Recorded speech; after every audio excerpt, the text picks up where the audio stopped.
Pour moi, je trouve que le terme de l'OMS, comme quoi l'addiction aux jeux vidéo est une maladie mentale, je trouve ça très lourd. La maladie mentale, c'est quand même quelque chose de pesant. Pour moi, l'addiction aux jeux vidéo, oui, peut être considérée un peu une maladie, au même titre que l'alcoolisme et l'addiction aux drogues. Oui, pour les personnes, comme je le répète, qui peuvent être sensibles à ça. Toutes les personnes qui jouent aux jeux vidéo ne sont pas forcément des personnes qui sont malades, heureusement.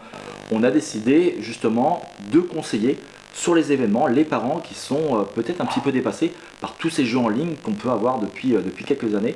C'est vrai que depuis, on va dire depuis 20 ans, depuis l'arrivée d'Internet, je pense que les jeux ont vraiment évolué. Et on est depuis 3-4 ans sur des jeux qui sont massivement multijoueurs, qui sont très bien faits, hein.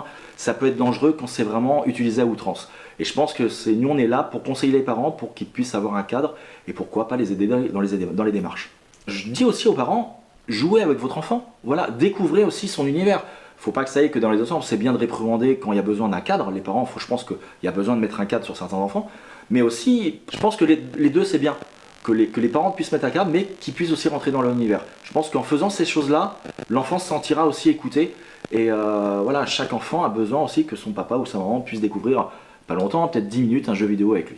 Quand l'enfant commence peut-être à être fatigué, moins manger, rester très longtemps sur les écrans, il faudra peut-être commencer à limiter et lui expliquer, voilà, et puis pourquoi pas venir nous en parler, et puis bien sûr aller voir les services hospitaliers qui sont maintenant là aussi pour écouter les parents qui sont dans le besoin. On a décidé de s'occuper des enfants malades avec le jeu vidéo.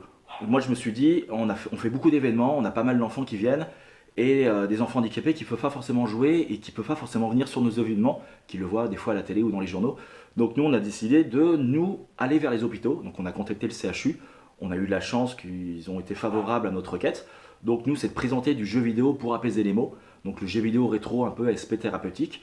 Donc on commence avec des consoles rétro, ça s'appelle les bornes d'arcade du sourire, donc là on a réussi à atteindre 1000 euros. Et puis on va commencer à les construire au mois de juillet pour commencer là les événements auprès des enfants malades à partir de août-septembre.